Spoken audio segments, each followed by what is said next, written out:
Sa CCTV footage, nahagip pa ang paglalakad ng 47 anyos na si Marilu Abayan sa isang bahagi ng kalsada sa barangay Pahina, San Nicolas, madaling araw noong Miyerkules. Ilang segundo matapos siyang mawala sa frame, muling nahagip sa CCTV ang biktima at lalaking tumatakbo palapit sa kanya. Pagkatapos ay binaril siya sa batok.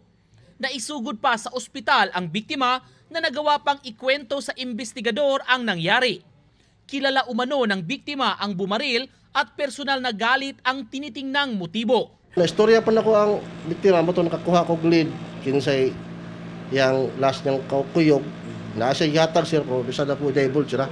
Ayon naman sa live-in partner ng biktima, bibili lang sana ng sigarilyo noon ang kanyang kinakasama.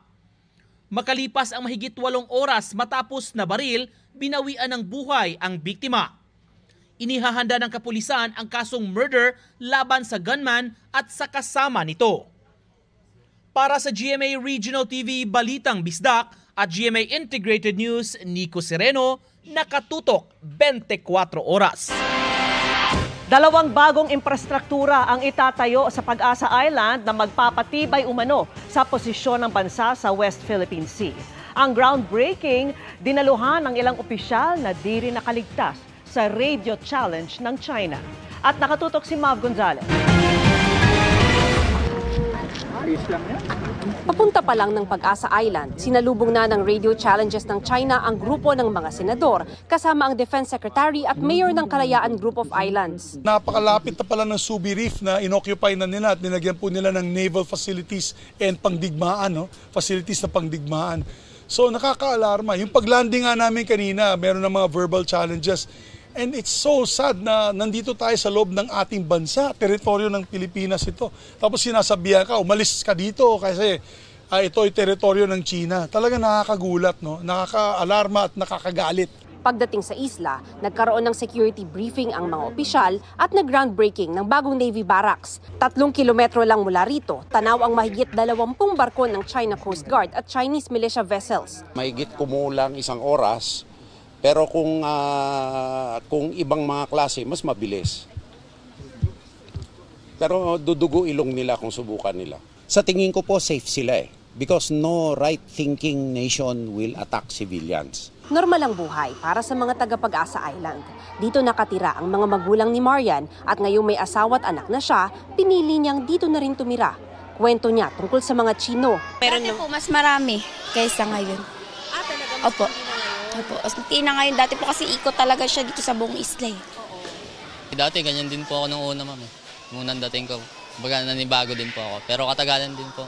Parang wala na lang din po. Parang ano lang din, normal na lang din. Pero ba't kung kayo nag-desisyon na dito talaga kayo mag-stay?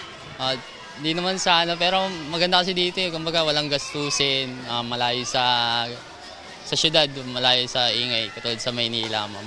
Maraming problema. Di tulad dito, sagana sa pagkain. Para sa kanila, kaya inaayos din ang mga serbisyo rito, kasabay ng pagpapatibay sa mga pasilidad pang-militar. Nag-groundbreaking na rin para sa Super Rural Health Unit o RHU. Sa ngayon kasi, wala palang laboratorio at paanakan ang kanilang health center. Ang mga manganganak naman, dinadala na sa mainland Palawan bago ang 3rd trimester. Nasa 200 nautical miles yung pinakamalapit na health facility dito sa Pag-asa Island, kaya pahirapan daw talaga kapag may emergency. Either air evacuation sila gamit yung mga eroplano ng AFP pero tsempuhan lang yon, o di kaya naman ay sea vessel pero ilang araw ang aabutin nito at napakamahal din. Kaya malaking tulong daw para sa mga taga-Pag-asa pag nabuo na itong Super Rural Health Unit. Nangako ang Senado na daragdagan pa ang mga proyekto sa Pag-asa Island na may malaking papel sa food security lalo sa supply ng seafood. Kaya po Pag-asa Island ito. Because of the growing population ng Pilipino, kailangan po ng mga future generations ng Pilipino ang mga resources dito sa West Philippine Sea. Pag-asa po ng Pilipinas ang West Philippine Sea. Mula rito sa Pag-asa Island, para sa GMA Integrated News, Mav Gonzalez, nakatutok, 24 oras. Ngayon pong World Neurofibromatosis Awareness Day, tampok po natin ang kwento ng batang nakikipaglaban sa sakit na nagsimula lang bilang maliit na bukol sa mata. Idinulog po nila yan sa GMA Kapuso Foundation. Sa edad na 10, Hindi raw material na bagay ang pinagdarasal ni Carlo. Ang kanya kasing hiling ang paggaling niya sa sakit na neurofibromatosis. 3 taong gulang siya nang tubuan ng bukol ang kaliwang mata. Dagdag pahirap pa ang mga sugat. Lumalaki na lang siya, kada lumalaki rin siya. Binubuli kasi siya sa school. Ang hirap. Sabi ko, sana sa akin na lang napunta. Ang ama niyang si Carmel, hirap man sa paglalakad dahil sa polio. Sinasamahan pa rin niya ang anak sa pagpapacheck up. Kaya sabi ko sa kanya, lakasan mo yung loob. Kasi po, binigyan na po siya ng taning ng doktor. Ang mag-anak lumuwas pa Maynila at lumapit sa GMA Kapuso Foundation. Agad nating ipinakonsulta si Carlo sa isang ophthalmologist, si Dr. Michelle Dagta. Neurofibromatosis, particular yung type 1, isa rin tong sakit or kondisyon kung saan nagkakaroon ng maliliit na bukol ang nerves sa ating katawan. Yung kay Carl, specifically, mas nagmamanifest po siya sa mata. Goal po natin, mabawasan yung parang tumor. Hopefully, mag-undergo po siya ng surgery. Ayon pa kay Doc, isa sa 3,000 tao ang may neurofibromatosis. Ipinasuri rin natin sa dermatologist ang mga sugat ni Carlo. Ang pinaka-main manifestation nito, severe itching and pain. Pero pwede natin siyang bigyan sa skin para temporarily to aid him to control the symptoms. Kaya po, humingi ako ng konting tulong, panggamot, para po umaba yung buhay niya. Sa mga nais tumulong kay Carlo, maaaring magdeposito sa aming mga bank account o magpadala sa Cebuana Luwalier.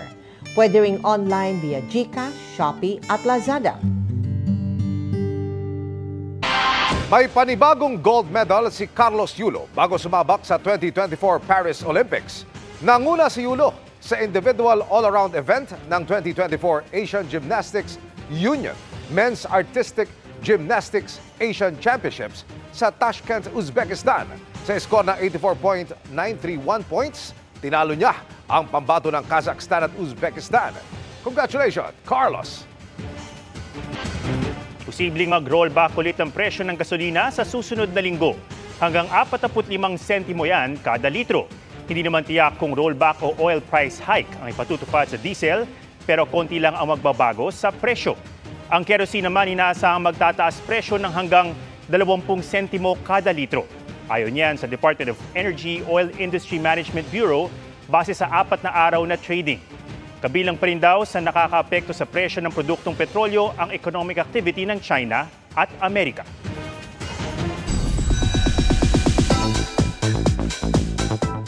Happy Friday, Chican! Ulit, mga kapuso, napasubo sa Mango Eat All You Can ng Gimaras ang ilan nating kapuso stars. Patikim pa lang yan ng 1 buwan nilang kapistahan, tampok ang sinasabing pinakamatamis na mangga sa bansa. Makisaya tayo sa report ni Kim Salinas ng GMA Regional TV1, Western Visayas. Ang festive atmosphere sa Guimaras simula nitong May 3. Patikim pa lang dahil month-long ang Manggahan Festival. Katunayan, mahigit 100,000 bisita ang inaasahan sa Manggahan Cultural Competition sa May 19 at Street Dancing Competition sa May 22.